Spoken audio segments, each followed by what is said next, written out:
Assalamu alaikum. The concept of balanced diet. A balanced diet consists of all the various food substances in correct proportions. It is essential for good health. Can we get all these substances from one type of food? Obviously not. We therefore include a wide variety of food items in sufficient amounts in our diet. A balanced diet should contain 50% carbohydrates, 35% fats, 12% proteins, 3% minerals and vitamins, and sufficient water. A balanced diet is highly variable amongst individuals. The ratios of different components of a balanced diet depend upon sex, age, nature of work, environment, etc. मुतवाज़िन ग़िज़ा एक balance diet मुश्तमिल होती है कई food substances पर जो सही मकदार में मौजूद होते हैं। ये अच्छी सेहत के लिए ज़रूरी है। क्या हम ये सब्सटेंसेस किसी एक किस्म की ग़िज़ा से हासिल करते हैं? बिल्कुल नहीं। हम अपनी डाइट में काफ़ी मकदार में बहुत किस्म के फूड आइटम्स शामिल करते हैं। बैलेंस डाइट में कार्बोहाइड्रेट्स 50% शामिल होते हैं, फैट्स 35%, प्रोटीन्स 12%, मिनरल्स 3% और विटामिन्स और पानी जो हेल्थ के लिए काफ़ी हो। बैलेंस डाइट हर शख्स की अलग अलग होती है। बैलेंस डाइट में मुख्तलिफ कंपोनेंट्स की मकदार इन्हिसार करती है उनकी जिन्स पर, उम्र, काम की नौयत और माहौल पर।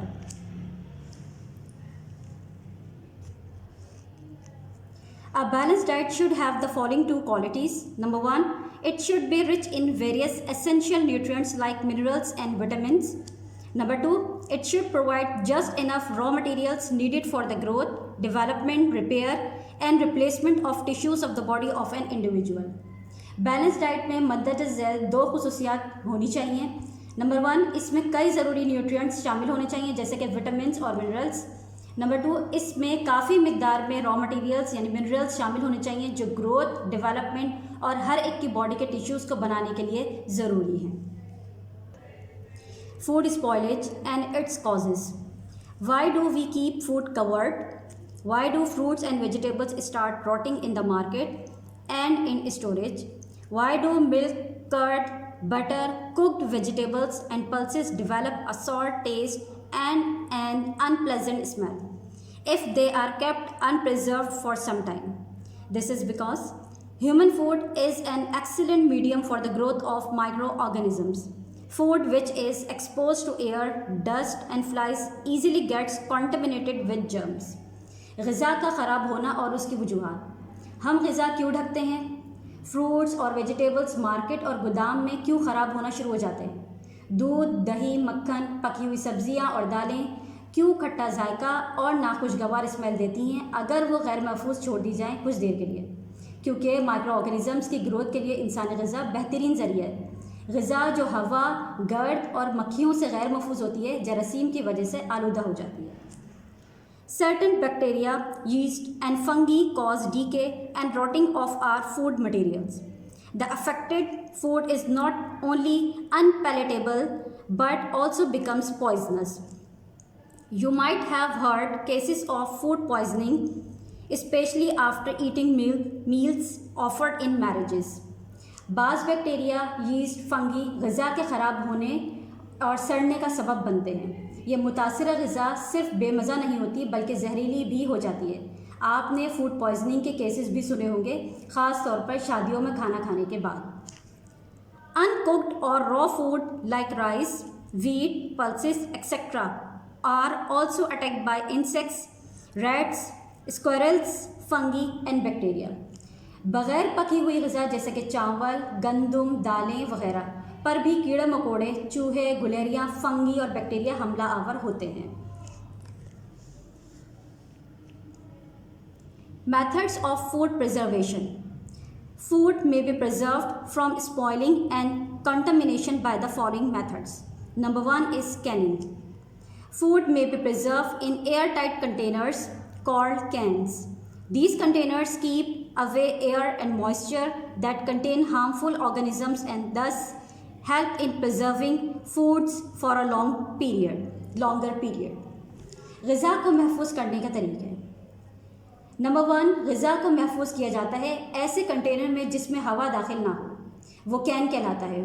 ये कंटेनर हवा और नमी को दूर रखते हैं जिनमें हार्मफुल ऑर्गेनिजम्स होते हैं और लंबे अरसे के लिए ग़िज़ा को महफूज रखते हैं। यह प्रोसेस कैनिंग कहलाता है। Number 2 is dehydration. Moisture is necessary for the growth of bacteria and fungi. If the food is dried or dehydrated, it can be preserved for a longer time or period because germs cannot grow without water. This method is used to preserve many fruits and vegetables. नमी bacteria और fungi की growth के लिए ज़रूरी है। अगर ग़िज़ा से पानी ख़त्म हो जाए तो ये लंबे अरसे के लिए महफूज हो सकता है, क्योंकि जरासीम पानी के बगैर नहीं ग्रो करते। ये तरीका कई सब्जियों और फलों को महफूज करने के लिए इस्तेमाल होता है।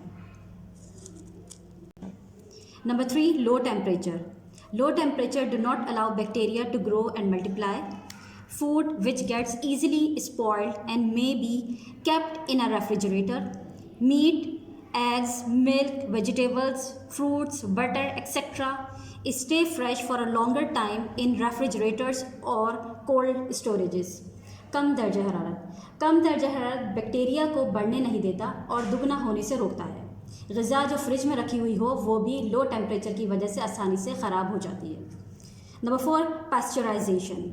The method is used to preserve milk and other liquid foods.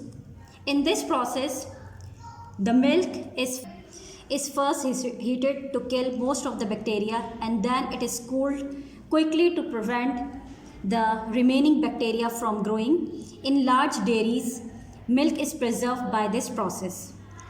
ये तरीका दूध और दूसरी ग़िज़ा जो लिक्विड फॉर्म में हो महफूज करने के लिए इस्तेमाल होता है। इस तरीके में दूध को हीट किया जाता है बैक्टीरिया को किल करने के लिए और फिर इसे तेज़ी से कूल किया जाता है बाकी बैक्टीरिया को बढ़ने से बचाने के लिए। बड़े डेयरी फार्म्स में दूध इसी तरीके से महफूज किया जाता है। Boiling can also kill bacteria and दस प्रिवेंट फूड स्पॉइलेज. बॉयलिंग से भी बैक्टीरिया मरते हैं जो ग़िज़ा ख़राब होने से बचती है। Number 6, brining. It is a process of adding an adequate amount of common salt to the foodstuffs. Common salt reduces the chances of growth of bacteria and thus preserves food. इस तरीके में फूडस्टफ्स में एक मुनासिब मिकदार में नमक मिलाया जाता है। नमक बैक्टीरिया की ग्रोथ के चांसेस को कम कर देता है और ग़िज़ा को महफूज करता है। Number 7, addition of sugar. Addition of sugar also helps in reducing the growth of bacteria. Foods like jams and jellies are preserved by this method. Jams sugar का इजाफा भी बैक्टीरिया की ग्रोथ को कम करता है। ग़िज़ा जैसा कि जैम्स और जेलीज़ वगैरह इस तरीके से महफूज किए जाते हैं। Addition of chemicals. Jams, juices and jellies are preserved by adding sodium metabisulphite which prevents the growth of microbes.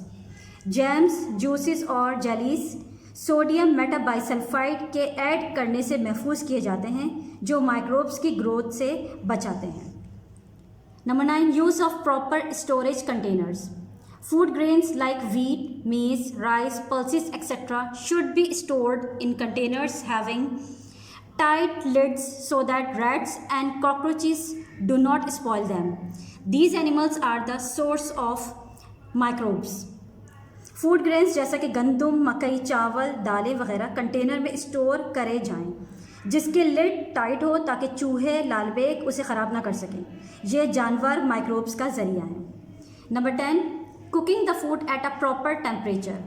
When food is boiled, roasted और fried, it is normally heated to a temperature of about 100 degrees centigrade or even more. At this temperature, most of the microorganisms are killed.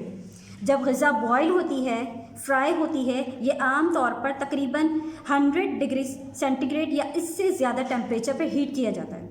इस temperature पे ज़्यादा microorganisms मर जाते हैं। Deficiency diseases.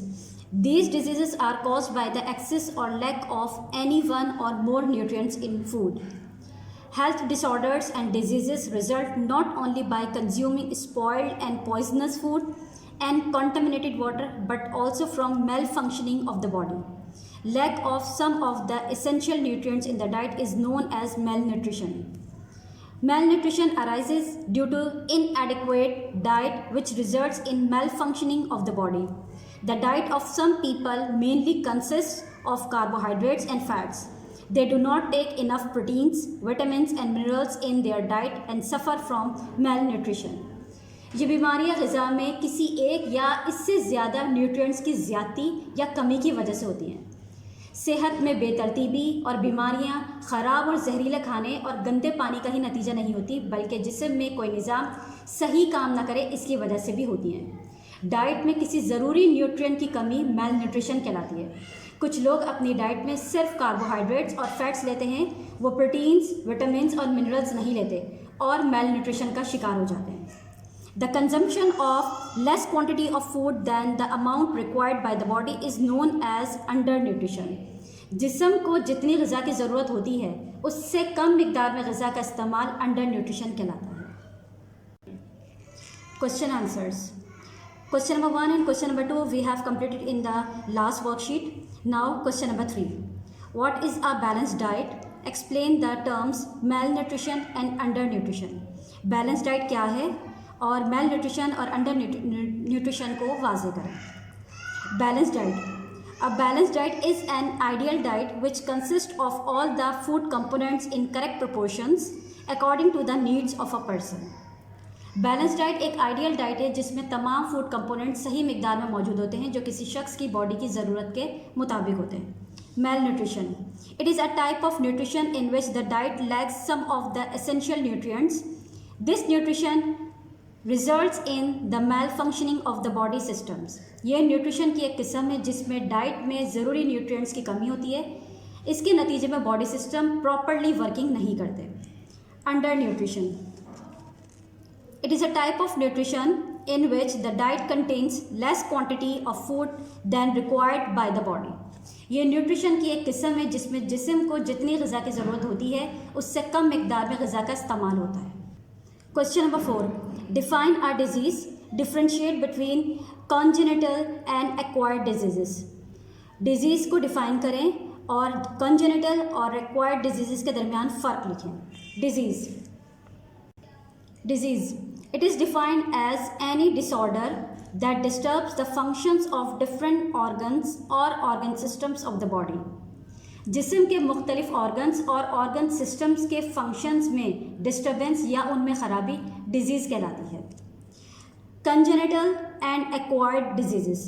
Congenital disease are the disease which are present in a person right from the birth, whereas acquired disease are the disease which develop in a person after birth. वो बीमारियाँ जो किसी शख्स में पैदाइशी हों वो congenital disease कहलाती हैं और वो बीमारियां जो किसी शख्स में पैदाइश के बाद हो वो एक्वायर्ड डिजीज़ कहलाती हैं।